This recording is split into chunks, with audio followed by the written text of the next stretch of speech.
এখন রাসূল সাল্লাল্লাহু আলাইহি ওয়াসাল্লামের জন্মকে লক্ষ্য করে বা মৃত্যুকে লক্ষ্য করে কিছু করণীয় করার মতো কোনো দলিল, কোনো হাদিসে, কোনো বইয়ে, কোনো ইমামের লেখনীতে 600 শতাব্দী হিজরির পূর্বে পাওয়া যায় না। তথা আবু হানিফা রাহিমাহুল্লাহ থেকে কেউ একটা বাক্য দেখাতে পারবে না যে আবু হানিফা রাহিমাহুল্লাহ মিলাদুন নবী সম্পর্কে কিছু লিখেছেন অথবা কিছু বলেছেন। আবু হানিফা রাহিমাহুল্লাহ বাদ দিলাম, ইমাম আবু ইউসুফ, ইমাম মোহাম্মদ, তার দুইজন প্রসিদ্ধ সাগরে, তাদের থেকেও দেখাতে পারবে না।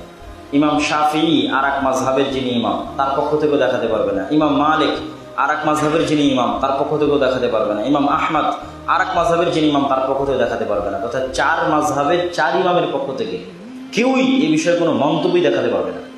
নাই তো দেখাবে কোথায় থেকে? তথা 600 শতাব্দী হিজরির আগে মানুষ এই নামের সাথে পরিচিতই ছিল না। 600 শতাব্দী হিজরিতে একজন শিয়া শাসক সর্বপ্রথম, ফাতিমীয় শাসন আমলে সর্বপ্রথম একজন শিয়া শাসক এই মিলাদের সিস্টেম, আনন্দ উদযাপনের সিস্টেম রাজকীয়ভাবে চালু করে, রাষ্ট্রীয়ভাবে চালু করে। আর মানুষের স্বভাবজাত এবং জন্মগত স্বভাব হচ্ছে মানুষকে এক জায়গায় একত্রিত হয়ে মৌজ মাস্তি করতে ভালো লাগে, এক জায়গায় একত্রিত হয়ে খেতে ভালো লাগে, উদযাপন করতে ভালো লাগে। মানুষের কাছে অনুষ্ঠান পছন্দ। দৈনিক 5 বার সালাত আদায় করা কঠিন, কিন্তু একদিন শবে বরাতের দিন জমা হওয়া অনেক মজার।